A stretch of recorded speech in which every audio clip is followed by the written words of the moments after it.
Olá, sejam todos bem-vindos a mais uma live ao vivo diária. Se vocês estiverem me vendo bem, me ouvindo bem, avisem aí através dos comentários. Muito bom, pessoas lindas. Como é que vocês estão? Beleza?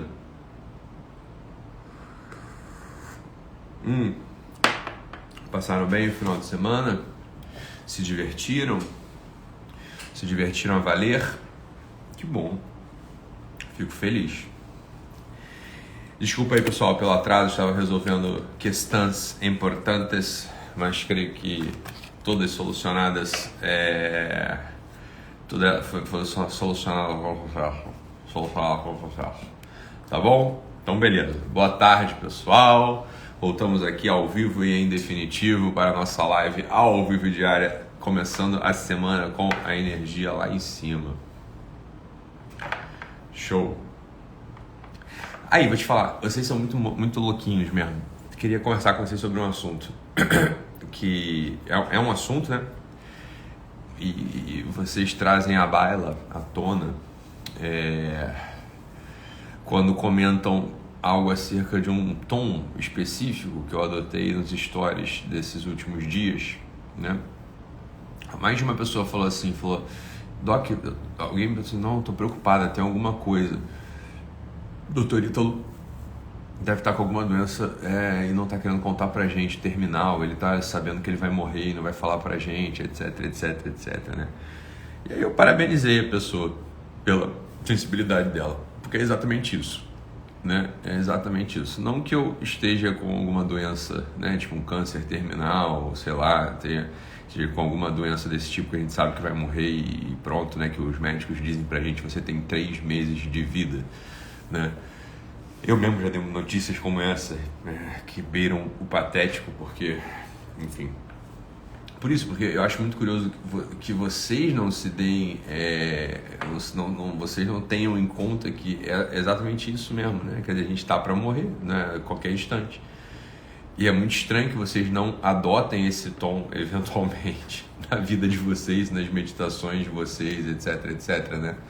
É muito curioso, né? Eu acho extremamente curioso exatamente a postura inversa, a postura que vocês adotam de esquecerem, rigorosamente esquecerem, né? Não tá no plano de consciência de vocês, ou nas meditações diárias, ou no dia a dia, a ideia de que vocês de fato vão morrer. E olha, o que pode acontecer é que vocês podem morrer hoje.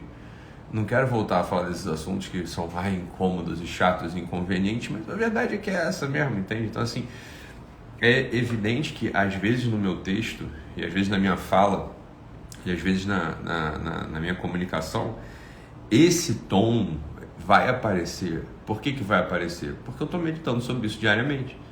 Memento mori, né? Rescip fine, né? Memento mori. Vocês lembram que o Ivan Illich, quando caiu da escada, que ele estava pendurando lá os negócios, ele foi ferido num lugar aqui próximo ao abdômen, né? Um lugar no abdômen, né? E aquela lesão fatal, aquela lesão que eu havia de matar, foi exatamente ali, no abdômen, aqui nessa parte, aqui assim, né? Ele foi lesionado ali e morreu em sequência, né? Tempos depois. E é curioso que essa era justamente, ele no início do livro, ele põe um relógio, e o relógio tem uma correntinha, essa correntinha está escrito Rescip fine, que é um tipo de memento mori, lembra-te de que você vai morrer, né?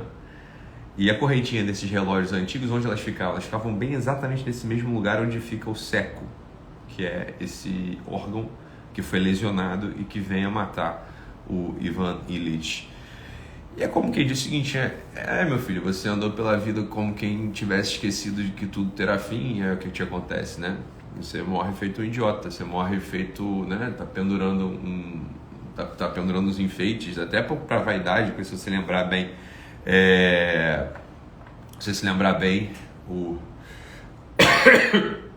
ele muda de casa, tem o negócio da vaidade lá pros amigos dele, etc. Pá, né? Então ele tá pendurando lá a coisa, ele cai, é lesionado, e depois ele vem a morrer. Ele vem a morrer bem naquele né, é ferido naquele lugar específico. E é isso, vocês andam aí pela vida esquecendo dessa coisa, né? Isso que é extraordinário. O extraordinário não é que vocês fiquem preocupados quando eu adoto um tom testamental, um tom de testamento, um tom de... é breve, né? Adeus, estou aqui tentando cumprir minha missão, vos amo e parto. E aí vocês se chocam um pouco com isso que eu analiso, eu entendo, né? É um pouco triste de algum modo, né? Mas o curioso é vocês não lembrarem de que isso é a realidade de vocês também. Temos 2.360 pessoas. Certamente uma dessas 2.360 pessoas vai morrer hoje, até por uma questão de estatística. Alguém vai morrer, né? Eventualmente algum dia vai ser eu. Assim, é muito simples. O que é curioso é vocês não terem isso em conta. E quando a gente não tem em conta o memento mori, né? Quando a gente não tem em conta essa lembrança da morte, a nossa vida ela se torna estúpida. Feito de vocês. Desculpa falar, mas é isso, né? Então, né? Não se dá atenção àquilo que você tem que dar, né? A quantidade, o nível de picuinha e de... Como é que é? Uma menina me escreve esse dia e eu leio alguma coisa assim, a quantidade de adjetivos que ela coloca, adjetivos histéricos que ela coloca para qualificar um beijo que um pai dá no filho, que nem estava explícito se era um beijo na boca ou não, então era aquela questão, o meu cunhado beija o filho dele na boca, eu não acho isso bom, eu falei assim, eu beijo meu, pronto. Aí uma moça ela escreveu 4 adjetivos histéricos, cúmulo, ridículo, patético, assim, 4 adjetivos histéricos para se referir a uma coisa que absolutamente não é problema dela, entendeu? Né? Não é isso? Então pronto. Aí é um pouco isso. Se a pessoa ela não lembra, se essa menina, se alguém fizesse assim, fizesse estalasse o dedo na frente dela, né? Na frente dela, assim, memento mori.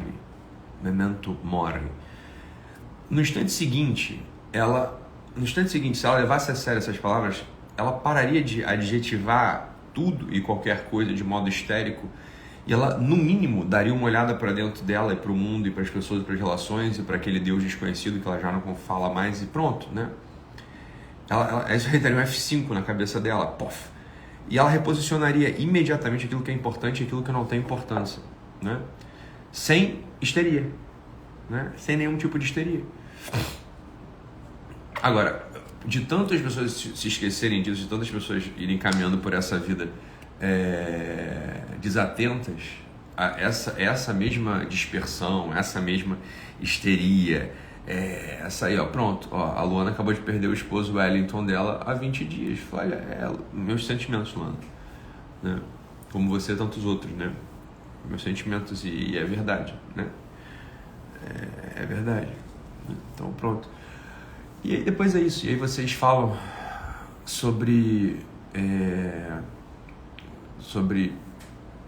vocês falam sobre sentido, propósito. Alguém esses dias me falou assim, alguém falou assim, então vou começar um podcast sobre propósito e sentido, o que você acha? Eu falei, espero que seja bom, porque se for ruim não vale a pena nem você começar. Agora, uma pessoa que vai falar sobre sentido e propósito sem ter o mínimo de domínio da metafísica, sem ter o mínimo de domínio da filosofia, sem saber quais são as causas últimas, né? Quais são as origens primeiras, uma pessoa que não saiba dessas coisas, ela não vai conseguir nunca falar de sentido e propósito, e é o que acaba acontecendo com esses coaches, que eu também apontei isso esses dias, né?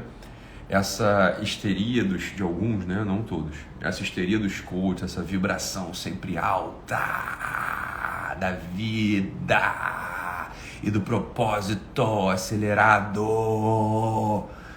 Isso aí é evidente, né? Isso aí é claro que é uma cópia dos gringos, né? Eles estão copiando os gringos de modo absolutamente automático, o que torna tudo absolutamente, na minha apreciação estética, patético, né?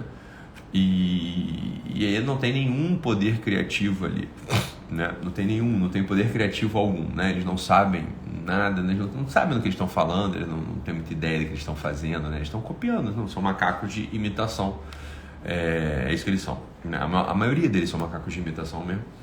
E o pior, são macacos de imitação que, bem, você pode imitar alguma coisa e aportar ali o seu, né, a sua percepção, a sua visão. Eles jamais fazem isso. E o mais curioso é que tem alguns desses coaches que se dizem cristãos, né? E a noção dessa morte, não da morte também performática de palco, que muitas vezes é evocada para eles para dar simplesmente um efeito sentimental na plateia, mas dessa morte, dessa morte real, concreta, decisiva, né? Essa morte que faz apodrecer a carne e deforma a figura externa. É dessa morte que eu estou falando. Assim. Essa morte para eles é sempre essa morte para eles é sempre um mistério e é algo odioso. Óbvio, não vende, né? Não vende. Então, se não vende, eles não falam. Só que aí o problema é esse: como é que você vai falar de propósito e sentido sem falar da forma final, né? A forma final da vida humana termina com a morte, né? E se reinicia num outro patamar, com a vida eterna, né? Se o sujeito coach lá, ele não consegue falar sobre isso, ele não está te ajudando em nada. No fundo de tudo que ele fala sobre propósito e sentido é uma caricatura inversa, né? É uma caricatura tosquíssima da verdadeira, né? Da verdadeira noção de propósito e sentido. Então, é isso. Como assim não adotar vez por outra um tom meio testamentário, né? Um tom de testamento, um tom de, né, combati um bom combate e já tô indo embora e etc. Porque um dia isso é verdade. Um dia isso vai ser verdade. E se a gente não tem, pelo menos em algum lugar nosso, em algum lugar da nossa forma, da nossa alma, né, em algum lugar, né, da nossa vida, da nossa biografia, essa presença tão real quanto a presença do nosso braço, da nossa perna, para quem tem, né, a quem não tem, tão real quanto a nossa presença física. Se a gente não tem isso, né, a gente vai viver uma vida sem propósito e sem sentido, ponto, né? É isso aí, é isso que acontece, né? Então, vale a pena, sei lá, tá começando a semana e daqui a pouco a gente vai entrar no nosso desafio, né? Nossos 4 dias de desafio, 6 da manhã, onde eu vou adotar, evidentemente, um tom enérgico, né? Energético, sobretudo energético. Vou adotar um tom energético, claro, porque ali é um lufar de esperança, né? Um lufar de esperança. E claro, quando a gente fala de esperança, o melhor modo de começar é falar sobre a vida. No entanto, a gente não começou, não estamos ainda nos 4 dias de desafio, né? Aqui nós estamos nos preâmbulos, né? Nós estamos nos prolegômenos, nos inícios, né? Então, pronto. Então, aqui hoje eu quero falar do memento mori, né? Do respite fine. Você vai morrer, filho, né? Não se esqueça disso. Claro, quando a gente entrar na semana dos desafios, nos 4 dias de desafio, aquilo ali está muito bem desenhado, aquilo ali está muito bom, né? Aquilo ali faz parte de um processo de meditação que não é só meu, né? Mas que tem tudo a ver com um elemento humano chamado liberdade, tá? Então aquele desafio, os 4 dias de desafio, eles vão tocar num lugar chamado liberdade, no sentido mais pleno e mais profundo e mais amplo desse termo, e provavelmente desconhecido de todos vocês.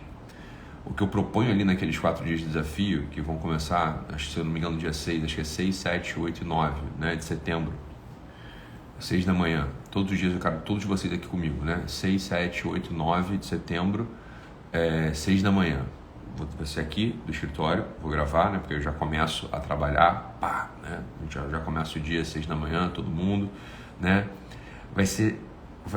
ali realmente eu pretendo que você adquira uma virada, né, uma virada séria com essa energia verdadeira e não a energia histérica dos fogos de artifício que sobem por um tempo no céu, brilham e depois deixam como realidade amarga e dolorosa aquela vareta negra suja de pólvora que os cães pisam e as crianças quebram com seus pés.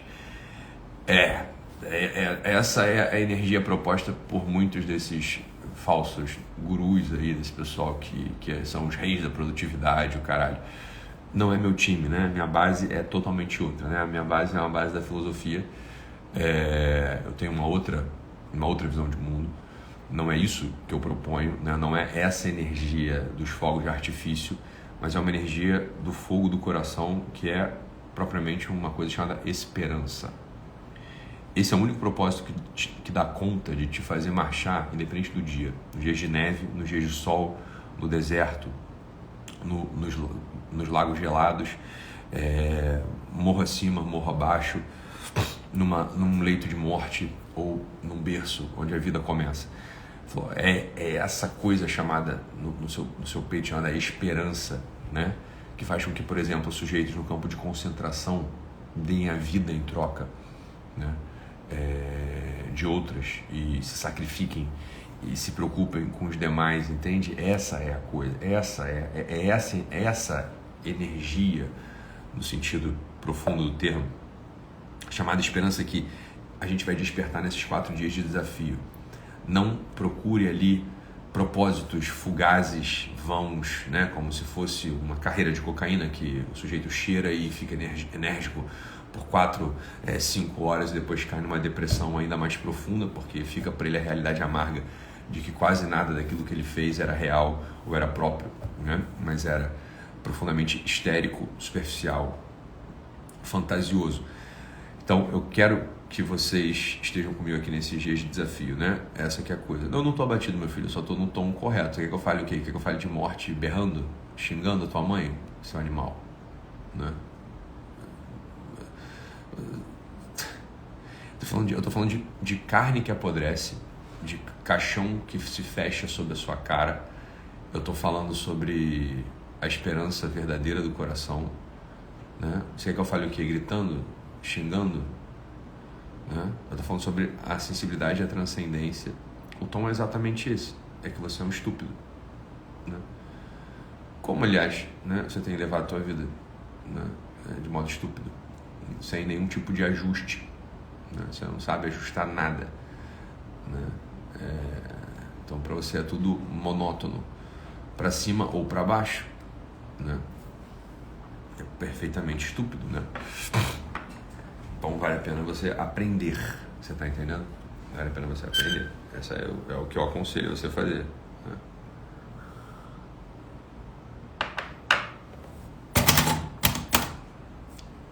né? Então, depois a gente fala mais sobre o desafio. A live não é para não é uma live de anúncio, né, dos desafios, que vão ser gratuitos, óbvio, né? Então, eu estou falando sobre a morte, né? Estou falando sobre o tom testamentário, que às vezes é necessário a gente adquirir na vida. É simples, né? É isso, né? A gente vai morrer. E aí você vê o Ivan Illich. É um livrinho bem curto, hein? Que eu acho que vale a pena vocês irem atrás, né? Mas aí depois cada um faz o que quer também. Tá bom? Então eu vou dar muito mais informações acerca desse evento, que vai ocorrer nos dias 6, 7, 8 e 9 de setembro. Não esperem, evidentemente, este tom aqui, sobretudo porque vai ser 6 da manhã. Então, se eu adotar esse tom às 6 da manhã, todos continuaremos a dormir, né? Vai ser um tom, obviamente, com energia para cima, né? Mas sem buscar esse propósito ou esse sentido dos fogos de artifício, coisa que seria terrível para vocês, né? Eu quero o inverso disso. Eu quero uma coisa que brilha aqui, ó, dentro do nosso peito, para iluminar a vida dos outros. Eu vou falar profundamente sobre Alô, Chapadão do Rio, um beijo aí, beijo, Chapadão. Eu vou falar sobre um elemento chamado liberdade, né? A liberdade, ela tem uma força capaz de moldar, de moldar toda a tua história, incorporando, fazendo com que o passado já não importe mais, de algum modo, né? Os erros e as dores do passado. Eu vou falar sobre isso, né? Mas é verdade. A noite de autógrafos é uma pena que a gente não possa mais tê-la, né? Por causa dessas restrições sanitárias, né? Por um lado é uma pena, por outro lado também faz parte, né? A gente, sei lá, ver tudo como oportunidade, essa que é a coisa, né? Então pronto, é isso, beleza? O que vocês fiquem com Deus e amanhã voltamos sim ao 12h50. Hoje eu atrasei um pouquinho que eu estava resolvendo uma coisa que poderia se tornar um pepino e acho que não se tornará, né? Não tinha como atrasar, né? Eu tinha que ter entrado numa pequena reunião e pronto, já se resolveu e aí vim para cá, né? Pro escritório. Esse livro tem realmente no Google, né? Tem em PDF, é um livro muito velho, né? Então leiam, vai fazer bem para vocês, beleza? Fica com Deus, beijo.